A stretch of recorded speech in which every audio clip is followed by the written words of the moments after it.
ولقي حفلة المتكدق المعرق. السلام عليكم ورحمة الله وبركاته. waxaan idinku salaamayaa salaanta islaamka assalaamu calaykum waraxmatullaahi wabarakaatuhu mudaniya marwaba dadkiina caawa goobtan ku soo xaadiray quruxda badan ee fadhiya ee rag iyo dumar iyo aqoon-yahan iyo injineer iyo indheergarad iyo horumarinta bashariga iyo wax walba isugu jiray wariyayaasha iyo saxaafadda iyo dadka meelo fog wax ka arka aad baan idin salaamayaa halkan dhowr kalmadood baa laga yiri waxa laga yiri musharaxa suldaan ee xafladan inoo qabtay wuxuu ku soo qoray maayar baa la yiri horta marka hore dalkeenu doorasho uur maahe horta marka hore doorashadeenu waxay tahay inaynu fahanno ayaa wanaagsan iminka dalka Mareykanka sibaa looga tartamaa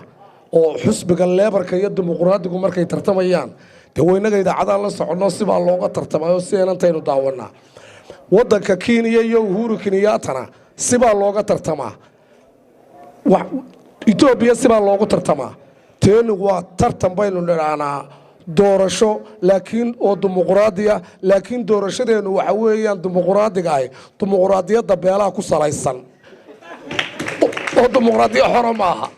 adigoo reer reebaysa soo sharax baa lagu leeyahay reerkeenu waa ku codeeyo waa dimuqraadiya hadaad soo baxdana waad ku soo bixi haddii reerkeenu midha yaraadaad ku dhacdana dee waa naga raalli ahaw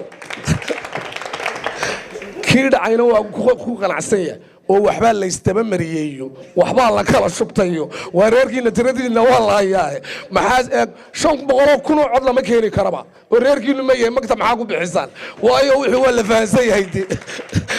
marka waa dimuqraadiyadda beelaha ku salaysan waxa raacday inta ama beela ku salaysnaato ama dimuqraadiyad caadi ah ama tii leebarka iyo baalka iyo Mareykanka kala ahaatee horta waxa jira wax samada ka qoran waxa samada ka qoran hadii hal qof ku codeeyo iyo hadii tog dheer oo dhami ku codeyso hadii aad ku lagugu tala galay aad calaf ku leedahay waad ku soo baxaysa waarta ma gurudeen qof waliba horta nasiibkiisa aamino doorashada lafteeda waxa raacday inta wadanka magaaladeena ama dalkeenu ilaa uu gaaro hadaanu xaafad heblaayanahay ama hadaanu degmaaye heblaayanahay ama hadaanu gobol hebelnahay qofkaasaanu soo wadnaa oo aanu dooranaynaa iminka dalka Kenya waa maqasheen dawladda lama weydiista hadii wada xumaatay hadii biyo jabaan waxa la oranaya oo xildhibaanka halka laga soo doortay xildhibaanka cabashadeena gudbinayay laakiin lagu markii baan leeyahay madaxweynaha waxaanu leenahay hadaan arinta la waa bahal dimuqraadiyad baa la ku salaysan qofka keeriyooro laga qaada agaasimaha iyo wasiirka iyo waxaan sii marin maaye markii baan oranay wallahi madaxweynaha taa wax ka qabo wax balaaya ka dhacay wixii bayna fahminba waxa raacday inta had iyo jeer ilaa aynu gaadhno xaafadayna qofkaasay dooranayna oo aynu qolo ka tagno hadda isagoo inala qolo ah nin kale oo kale aynu ka helnay waxaynu wallahi ninkaas waa nin wanaagsan aqoon fiican buu leeyahay ereya fiican buu leeyahay akhlaaq fiican buu leeyahay asluub wanaagsan buu leeyahay wax qabad buu leeyahay karti buu leeyahay ilaa aynu warkaasaynu xaafadayna kaasaa wanaagsan ma dooranna cid doono ha ahaadee laakiin inta la leeyahay warnigu waa qoloba annaga wax noo sheego xagu haysta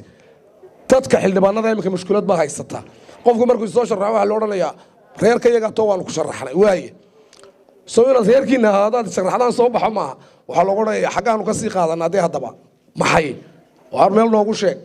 qofku xitaa hadduu soo baxo saddex mushkiladood baa hor yaala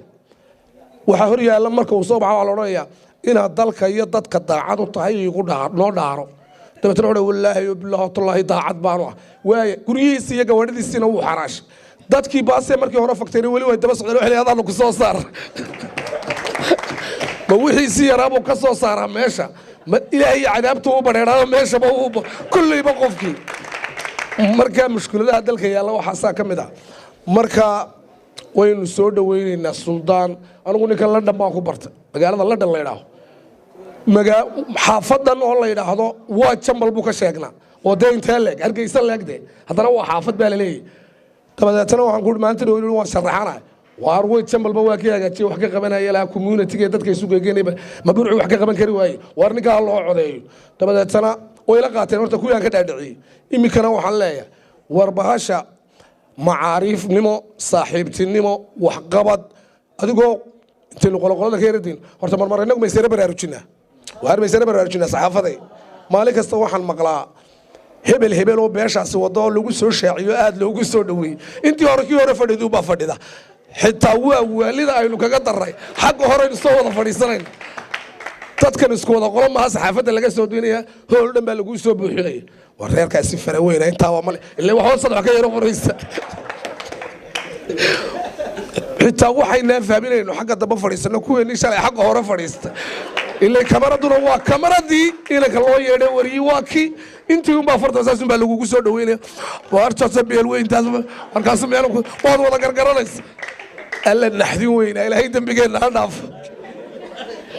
barnaamijkaanu bari dhignay waxa maalinba meel bay ku jirtaa dadkeenu imika maalinba meel bay ku jirtaa bay nagu badinaya waxan war qofka daacada loo ahaado afka iyo ruunka lagama raacee uurkiina iyo afkeenu isku mid ahaadeen dimuqraadiyadna waxaynu ka muujinoo beelaha mar walba ay ku salaysan tahay ha laga yara daayo war bal mar aynu macaarif kulli anugu sanadka macaarifnimaan ku salaynaya sidaa iyo har soo dhawowda ninkii laygu daba arkaalay xildhibaan isma waa xildhibaan miyugu xumaado qofka iminka xil loo dhiibaa maxaa nagaligu asoonaamaydaan maqlay qofka xil loo dhiibaa waa dee baalka suldaan baa loogu talagalay anigu waa iska gaadhsiin karaya hadalka qofka xil loo dhiibaa waxaynu leenahay dadka waxa ka bedelo dalka waxa ka bedelo eeg horta qofku inuu naftiisa wax ka bedelo maalinta la doorto horta kaarkiisa buu bedelayaa kuwii doortay buu ka bedelayaa oo markiiba kaar cusub uu qaarnay la aragteen markiiba gaadhigii hore qorqorada la marka hore ah midda buu ka dhigaya isagiiba wax iska bedelaya oo gaadhigii buu bedelayaa meela aragteen markii hore muraadaha baa u degsanaa waa la arkaya AC buu markiiba gashanaya afarta ka socod waa u dalaacaya ma aragteen markii macal gurigii uu galay uu bedelaya hadduu magaalada yaalla magaalo kale uu bedelayaaba war qof isagu wax iska bedela dooni mayne qof annaga wax naga bedelaanu doonaynaa haddaanad ahaan doonto mid isagu wax iska bedela ee annaga wax naga bedelaynin inaad arbigaba iska joog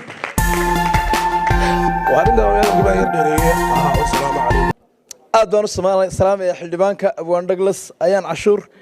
iyo dee waxaan si gaara u salaamayaa dee jilaa abwaan jawaan oo aan anuguna magaalada isku xaafadnahay haddii waxaan yidhi qolada isku xaafadnahay ayaan aad u salaamayaa markaa aniga waxaan ka hadlayaa horta barnaamijkeenu maa soo diyaar garoobin balse haddana maadaama aan meeshii imi waxaan ka hadlayaa mid jawaan qaybtu ka hadlay qayb ka duwan si waxna looga faa'iidaysto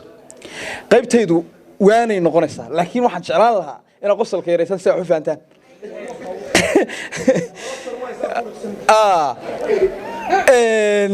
waanada aan ka hadlayay waxa weeye xildhibaanka waxaa ka maqlayay in wax la bedeli karo dad badan waa ka maqasheen wax waa la bedeli karaa anigu anigoo 12 jira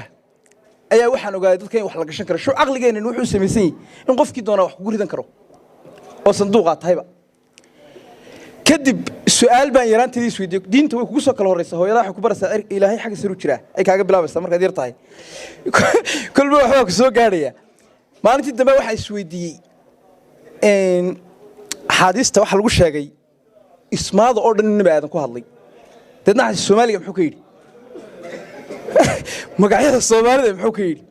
aqliga aanu diray waa rogrogay culimaan horta yara weydiiyay culimadu inta badan ka maraadsan YouTube kan ka baaday waa ka waayay cid ka hadlaysa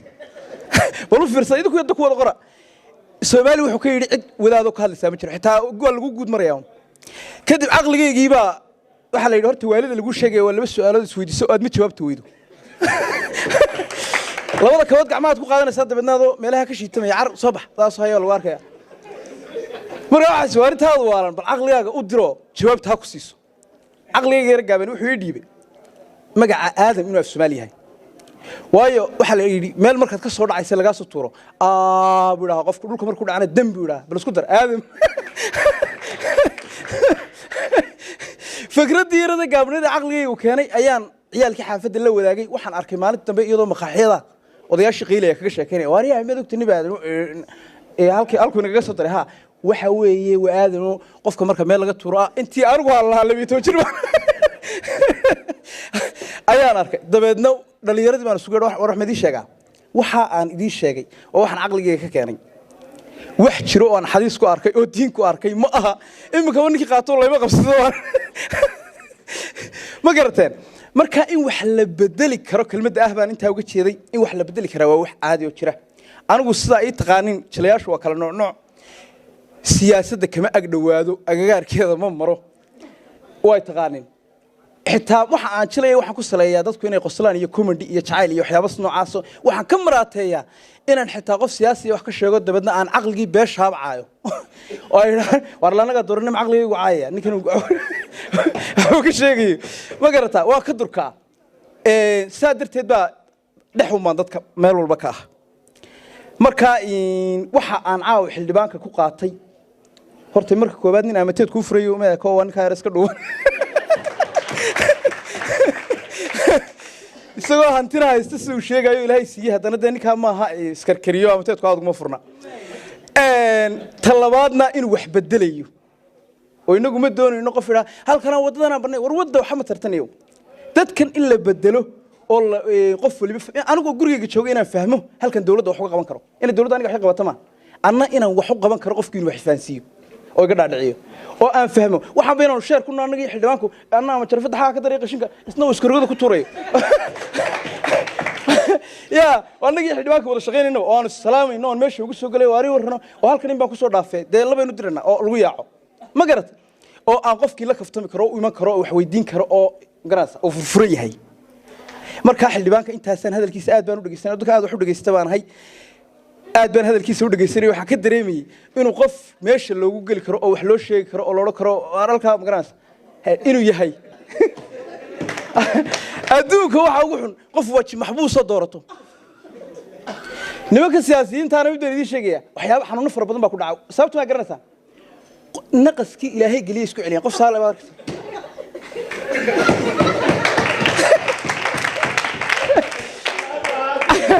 caalamku waxa lagu oranayaa ciyaar yooga la yiraahdo jirto naqas kale iska saaro iyaguna way isku celiyay marka xanuunadaba iyaga isku horsaday qofku inuu furfurnaado bashaashahaado kan u tago hablaha waa aad bay qaali u yihiin waad arkay gurigu waa hawsha ugu halisaysan ma imikay wax ku siinaysaa haddana wixii bay meedhaysaa haddana wax kale karanaysaa wixii aad wax ku cuntay haddana meedhaysaa ciyaalkii bay haddana qabanaysaa way ka aamusinaysaa waa hawsha ugu badan marka aad bay quwad u leeyihiin iyaga qudhoodana inay ogaadaan xildhibaanadu oo ay tashiga mid labaad iyagaaba dee rag inta badan xukuumaha haddii xagga aad ka soo dacdacayso waxaa ma jiraan